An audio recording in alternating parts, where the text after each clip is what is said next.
মৰমৰ ছাত্ৰ-ছাত্ৰীসকল, তোমালোক আটাইকে পুনৰবাৰ পল্লৱী পাঠশালালৈ স্বাগতম জনাইছো। আজি আমি অনুশীলনী 4 ৰ প্ৰশ্নবোৰ আলোচনা কৰিম। আমি আগৰ ভিডিঅ'ত পুৰণৰ কিছুমান ধৰ্মৰ বিষয়ে শিকিছিলোঁ। তোমালোকে যদি ভিডিঅ'টো চোৱা নাই তেনেহলে প্লেলিষ্টত গৈ চাই ল'ব পাৰিবা। এতিয়া আহাচোন আমি 1 নম্বৰ প্ৰশ্নখিনি প্ৰথমতে সমাধান কৰাৰ চেষ্টা কৰোঁ। 1 নম্বৰটো দিছে খালী ঠাই পূৰ কৰা। কটো দিছে 47 পূৰণ 18 সমান চিন দি দিছে 18 পূৰণ আমাক এটা বক্স দিছে, অৰ্থাৎ ইয়াত এটা সংখ্যা বহিব আৰু সংখ্যাটো কি আমি বহাব লাগে। এতিয়া ইয়াত চোৱা, আমি সমান চিনৰ বাওঁফালে কি পাইছোঁ, প্ৰথম সংখ্যাটো আছে 47 আৰু দ্বিতীয় সংখ্যাটো হৈছে 18।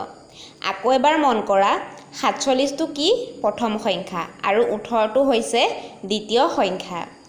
এতিয়া সমান চিনৰ সোঁফালে চোৱা, ইয়াত আমি প্ৰথম সংখ্যা কি পাইছোঁ 18,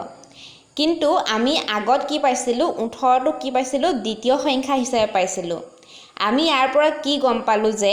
সংখ্যা একেখিনিয়ে আছে, কিন্তু ইহঁতৰ কি হৈছে স্থানৰ পৰিৱৰ্তন হৈছে। এতিয়া আমি 18টো পায়ে আছোঁ, আমাৰ বাকী থাকিল কি 47।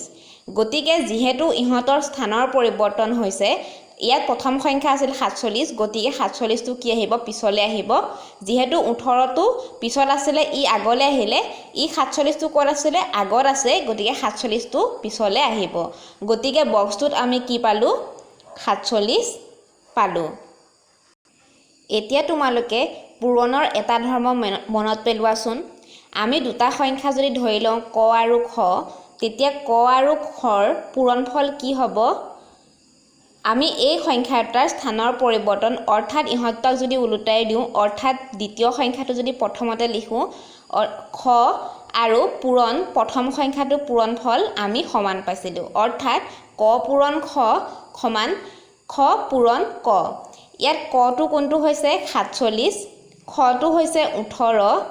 এতিয়া আমাৰ কি হ'ব যে এতিয়া ক পূৰণ খ সমান কিমান হয়, খ পূৰণ ক। গতিকে খটো প্ৰথমতে আহিব, খটো ইয়াত কিমান হ'ল 18 আৰু কটো কিমান হ'ল এতিয়া ইয়াত 47 হ'ল। এতিয়া তোমালোকে নিশ্চয় পূৰণৰ ধৰ্মটো ইয়াত কেনেকৈ প্ৰয়োগ হ'ল সেই বিষয়ে বুজিব পাৰিলা। এতিয়া আহাচোন আমি খটো সমাধান কৰাৰ চেষ্টা কৰোঁ। খটোত দিছে প্ৰথমতে আমাক এটা খালী বক্স দিছে, অৰ্থাৎ ইয়াত এটা সংখ্যা হ'ব। তাৰপিছত কি দিছে পূৰণ চিন দি কি দিছে 32 দি কি দিছে আমাক সমান চিন দিছে, তাৰপিছত দিছে 32 পূৰণ 60। তোমালোকে ভালদৰে মন কৰিলে গম পাবা যে আমাৰ কটো ইয়াত আমাক কি হয় কৰিব দিছে, খটো আছে আমাক 32 আৰু ইয়াত চোৱাচোন খটো 32 আমাক দিয়া হৈ আছে আৰু কটো ইয়াত 60 দিয়া হৈ আছে। আমি এনেদৰে ক'ব পাৰোঁ যে আমাক প্ৰথম সংখ্যাটো কি লিখিবলৈ দিছে, 32টো হৈছে দ্বিতীয় সংখ্যা। এতিয়া চোৱা, আমি কি পাইছিলোঁ যে দুটা সংখ্যা পূৰণফল, আমি সংখ্যা দুটা ওলোটাই লিখিলেও আমি পূৰণফলটো সমান পাওঁ। ইয়াত 32টো দ্বিতীয় সংখ্যা আছিলে, কিন্তু ইয়াত 32টো কি হ'ল প্ৰথম সংখ্যা। গতিকে বাকী থাকিল কিমান 60, গতিকে 60টো ক'লৈ আহিব আগলৈ আহিব। গতিকে আমাৰ বক্সটো কিমান হ'ব 60 হ'ব।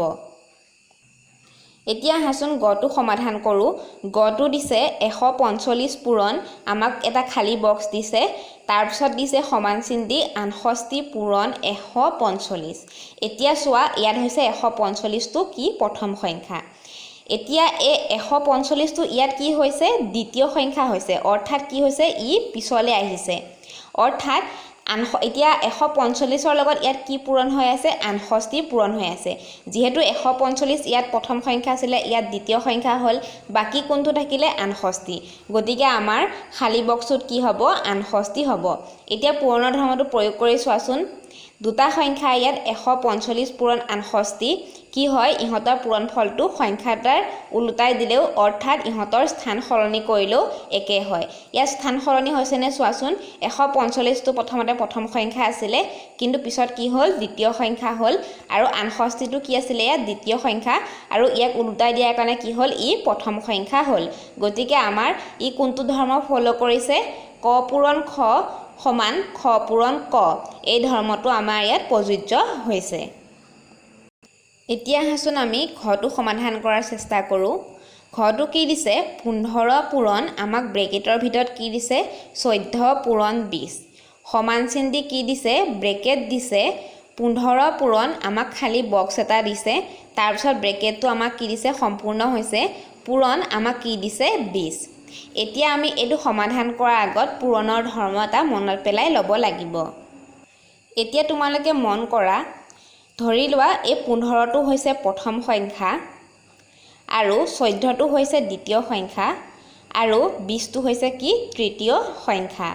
এতিয়া আমাৰ কি হৈছে যে প্ৰথম সংখ্যাটো কি হৈছে আমি এফালে ৰাখি দিছো অৰ্থাৎ ইয়াক বাদ দি কি দিছো পূৰণ চিন দিছো তাৰ পিছত কি কৰিছো দ্বিতীয় আৰু তৃতীয় সংখ্যাটোক আমি পূৰণ কৰিছো এতিয়া পূৰণৰ ধৰ্মমতে কি আছিল প্ৰথমটো যদি আমি বাদ দিও তেতিয়া হলে প্ৰথমটো পূৰণ চিন দি কি লিখিছিলো দ্বিতীয় আৰু তৃতীয় সংখ্যাটো পূৰণ কৰিছিলো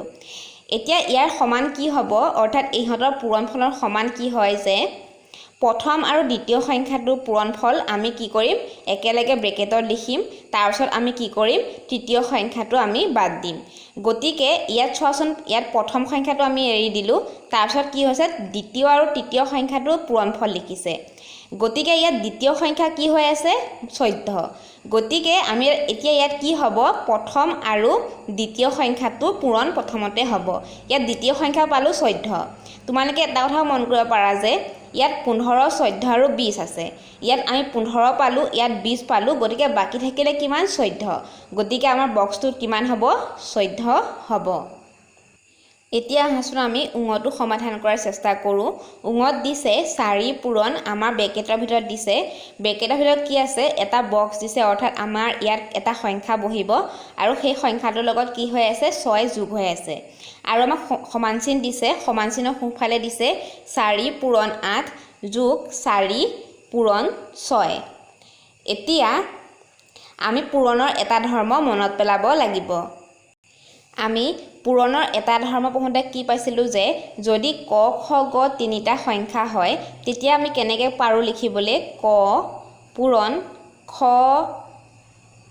যোগ গ আৰু ইহঁতৰ ফলাফলটো কি হয় ক পূৰণ খ যোগ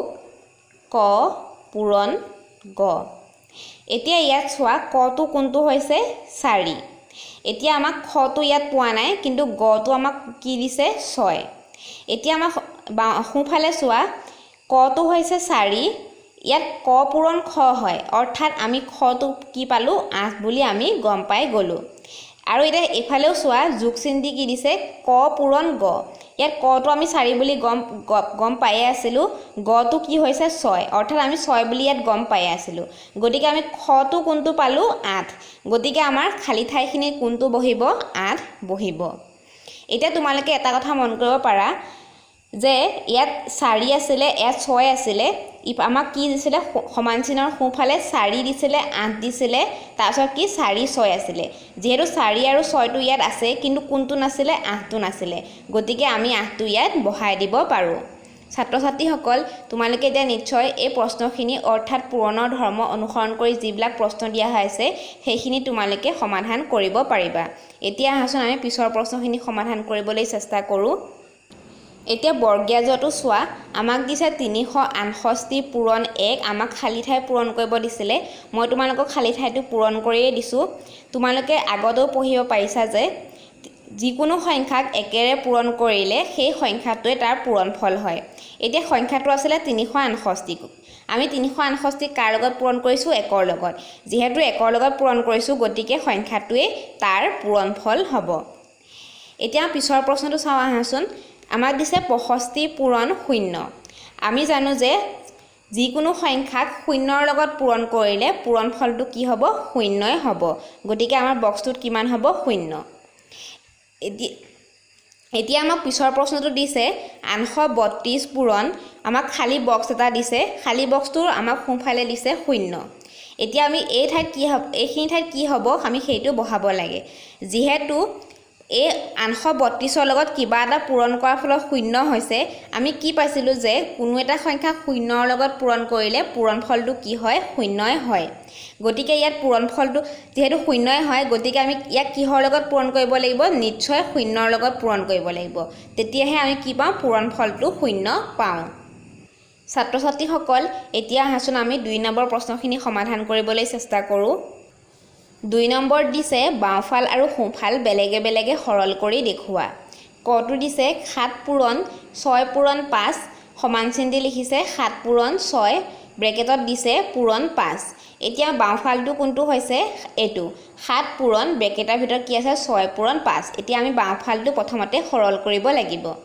এতিয়া মই প্ৰথমতে কি কৈছিলো যে আমি ব্ৰেকেটত থকাটো প্ৰথমতে আমি কৰি ল'ব লাগিব গতিকে আমি কি পাতিলো 7 পূৰণ ব্ৰেকেটৰ ভিতৰত কিমান আছে 6 পূৰণ 5 6 5 গুণ কিমান হয় 30 এতিয়া আমি কি কৰিম 7ৰ লগত 30 পূৰণ কৰিম 7 3 গুণ 21 হয় আমি শূন্যটো বহাই দিলে ইয়াৰ পূৰণফলটো পাব পাৰো গতিকে পূৰণফলটো কিমান পালো 210 বাওঁফালে ওলাইছে 210 এতিয়া চাওঁচোন সোঁফালেনো কিমান ওলাই সোঁফালে কি দিছিলে ব্ৰেকেটৰ ভিতৰত 7 পূৰণ 6 ব্ৰেকেটটো ক্লোজ হৈছে পূৰণ 5 এতিয়া আমি প্ৰথমতে কি কৰিম ব্ৰেকেটত থকাটো প্ৰথমতে কৰি লম ব্ৰেকেটৰ ভিতৰত আছে 7 পূৰণ 6 7 6 গুণ কিমান হয় 42 42ৰ লগত কি পূৰণ কৰিব লাগিব 5 পূৰণ কৰিব লাগিব 42ৰ লগত 5 পূৰণ কৰিলে আমি পূৰণফলটো কিমান পাওঁ 210 অৰ্থাৎ আমি কি পালো বাওঁফালেও 210 পালো আৰু সোঁফালেও 210 পালো গতিকে কি হ'ল বাওঁফাল সমান সোঁফাল আমি এটো কি কৰিলো প্ৰমাণ কৰি দেখুৱালো খটো দিছে 14 পূৰণ ব্ৰেকেটৰ ভিতৰত কি দিছে 4 পূৰণ 2 আৰু এটো হৈছে আমাৰ কি বাওঁফাল আৰু সোঁফালে কিমান দিছে অৰ্থাৎ সমান চিনৰ সোঁফালে দিছে ব্ৰেকেটৰ ভিতৰত 14 পূৰণ 4 ব্ৰেকেটটো ক্লোজ হৈছে পূৰণ 2 এতিয়া বাওঁফালে কি দিছিলে 14 পূৰণ ব্ৰেকেটৰ ভিতৰত 4 পূৰণ 2 ব্ৰেকেটৰ ভিতৰত থকা কাৰণে আমি প্ৰথমতে কি কৰিম ইহতৰ পূৰণফল উলিয়াম গতিকে আমি কি পাতিলো 14 প্ৰথমতে পাতি ললো তাৰ পিছত কি কলো 4 পূৰণ 2 অৰ্থাৎ 4 দুগুণ কিমান হয় 8 আমি 8 টো প্ৰথমতে পাতি লম তাৰ পিছত কি কৰিম 14ৰ লগত 8 পূৰণ কৰিম 14ৰ লগত 8 পূৰণ কৰিলে পূৰণফলটো কিমান হয় 112 এতিয়া আমাৰ বাওঁফালে কিমান ওলালে 112 এতিয়া আমি সোঁফালে সৰল কৰি চাম যে 112 ওলাই নে নোলাই সোঁফালে কি আছে ব্ৰেকেটৰ ভিতৰত প্ৰথমতে কি আছে 14 পূৰণ 4 পূৰণ চিন দি কি আছে 2 অৰ্থাৎ 2টো বাহিৰত আছে গতিকে আমি ব্ৰেকেটৰ ভিতৰত থকাখিনি প্ৰথমতে পূৰণফল উলিয়াম 14 পূৰণ 4 কৰিলে পূৰণফলটো হয় কিমান 56 এতিয়া 56ৰ লগত কি পূৰণ কৰিম এই বাহিৰত থকা 2টো পূৰণ কৰিম 56 দুগুণ কিমান হয় 112 আমাৰ বাওঁফালেও 112 ওলালে আৰু সোঁফালেও 112 ওলালে গতিকে ইয়াৰ পৰা আমাৰ প্ৰমাণ হ'ল যে বাওঁফাল আৰু সোঁফালৰ আমাৰ ফলাফলটো সমান পাইছো গতিকে বাওঁফাল সমান সোঁফাল বুলি আমি প্ৰমাণ কৰি দেখুৱালো এতিয়া গটো দিছে 3 পূৰণ ব্ৰেকেটৰ ভিতৰত কি দিছে 8 + 5 সমান আমাক সোঁফালে কি দিছে 3 পূৰণ 8 + 3 পূৰণ 5 এতিয়া আমি বাওঁফালটো প্ৰথমতে কৰি ল'ব লাগিব বাওঁফালে কি দিছে 3 পূৰণ ব্ৰেকেটৰ ভিতৰত দিছে 8 + 5 এতিয়া আমি প্ৰথমতে কোনটো কৰো ব্ৰেকেটৰ ভিতৰত থকাটো প্ৰথমতে কৰো ব্ৰেকেটৰ ভিতৰত আছে 8 + 5 গতিকে 8 পাছে কিমান হয় সেইটো প্ৰথমতে আমি কৰি লম আৰু ব্ৰেকেটৰ বাহিৰত থকাটো আমি একেদৰে আমি পাতিলো এতিয়া 8 পাছে কিমান হয় 13 এতিয়া কি থাকিল পূৰণ কৰিবলৈ 3 লগত 13 পূৰণ কৰিব থাকিলে 3 লগত 13 পূৰণ কৰিলে আমি পূৰণফলটো কিমান পাওঁ 39 অৰ্থাৎ আমি বাওঁফালে কিমান পাইছো 39 এতিয়া আহাচোন সোঁফালটো কৰি চাওঁ যে 39 ওলাই নে নোলাই সোঁফালে আমাক দিছে 3 পূৰণ 8 + 3 পূৰণ 5 এতিয়া আমি কি কৰিম প্ৰথমতে 3 আন গুণ কিমান হয় উলিয়াই লম 3 আন গুণ কিমান হয় 24 আমাক তাছত কি আছে যোগ চিন আছে আমি যোগ চিনটো আমি পাতি ললো তাৰ পিছত কি দিছে 3 পূৰণ 5 3 5 গুণ কিমান হয় 15 এতিয়া 28ৰ লগত 15 যোগ কৰিলে আমি যোগফলটো কিমান পাওঁ 39 অৰ্থাৎ আমাৰ বাওঁফালেও আছিলে 39 ওলাইছিলে আৰু সোঁফালেও 39 ওলাইছে গতিকে ইয়াৰ দ্বাৰা প্ৰমাণিত হৈছে যে বাওঁফাল সমান সোঁফাল অৰ্থাৎ 3 পূৰণ 8 + 5 সমান আৰু সমান চিন দি সোঁফালে হ'ব 3 পূৰণ 8 + 3 পূৰণ 5 এতিয়া আহাচোন আমি 4 নম্বৰটো সমাধান কৰাৰ চেষ্টা কৰো 4 নম্বৰ দিছে পূৰণফল উলিয়া একত দিছে 180 পূৰণ 30 এতিয়া আমি কেনেকৈ পূৰণ কৰিব শিকিছিলো যে কি কৰো শূন্য থাকিলে যদি ইয়াতো শূন্য আছে আমি এই শূন্য কেইটা বাদ দি বাকি যি কেইটা সংখ্যা আছে আমি সিহঁত কেইটা প্ৰথমতে পূৰণ কৰি ল'ব পাৰো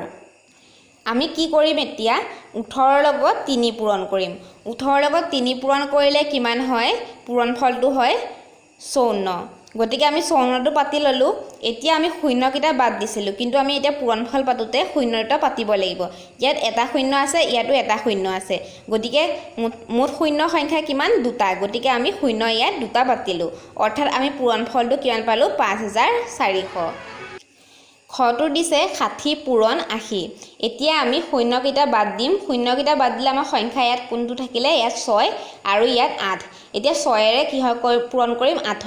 6 আন গুণ কিমান হয় 48 আমি 48 টো কি কৰিলো প্ৰথমতে পাতি ললো ইয়াত এটা শূন্য আছিল ইয়াত এটা শূন্য মুঠতে কিমান হল দুটা শূন্য গতিকে আমি দুটা শূন্য উলিয়ালো এতিয়া দেখিলে আমি কেনেকৈ ইমান সহজতে পূৰণফলটো উলিয়াব পাৰিলো গটো দিছে 920 পূৰণ 50 ইয়াত শূন্যকেইটা বাদ দিয়া প্ৰথমতে আমাৰ বাকি থাকিল কিমান সংখ্যা ইয়াত থাকিল 92 ইয়াত থাকিলে 5 আমি যদি এটা কি কৰো 92 5 এৰে পূৰণ কৰিব লাগিব 92 5 এৰে পূৰণ কৰিলে পূৰণফলটো কিমান হয় 460 এতিয়া আমাৰ কিমান আছিল ইয়াত শূন্য ইয়াত এটা আছিল আৰু ইয়াত এটা আছিল গতিকে মুঠ শূন্য কিমান আছিল দুটা গতিকে আমি এই শূন্যকেইটা ইয়াৰ পিছফালে পাতি দিব লাগিব অৰ্থাৎ আমি এটা পূৰণফলটো কিমান পালো 46000 ঘৰটো দিছে 47 পূৰণ 800 এতিয়া আমি ইয়াত থকা শূন্য দুটা বাদ দিলো ইয়াত এটা কি থাকিলে ইয়াত 47 আছে আৰু ইয়াত আছে 8 গতিকে আমি 47 কি কৰিম 8ক পূৰণ কৰিম 47 8ক পূৰণ কৰিলে আমি পূৰণফলটো কিমান পালো 376 এতিয়া আমি কি কৰিম তোমালোকে পূৰণফলটো কৰি চাব পাৰিবা এতিয়া আমি 376 পালো কিন্তু আমাৰ শূন্য কেইটা আছিল দুটা গতিকে আমি কি কৰিলো পিছফালে শূন্য এটা বহাই দিলো গতিকে এইটোৱে হৈছে আমাৰ পূৰণফল পিছৰটো দিছে 350 পূৰণ 90 এতিয়া আমি ইয়াত থকা শূন্যটো বাদ দিম ইয়াত থকা শূন্যটো বাদ দিম শূন্যটা বাদ দিলে আমাৰ কিমান থাকিলে ইয়াত থাকিল 35 আৰু ইয়াত থাকিলে 9 আমি কি কৰিম 35 এ 9 পূৰণ কৰিম আমি 35 এ 9 পূৰণ কৰিলে কিমান পাওঁ 315 এতিয়া আমি ইয়াত শূন্য কেইটা পাইছিলো মুঠতে ইয়াত এটা মুঠতে হল দুটা গতিকে আমি দুটা শূন্য পিছফালে বহাই দিলো গতিকে এইটোৱে হৈছে আমাৰ পূৰণফল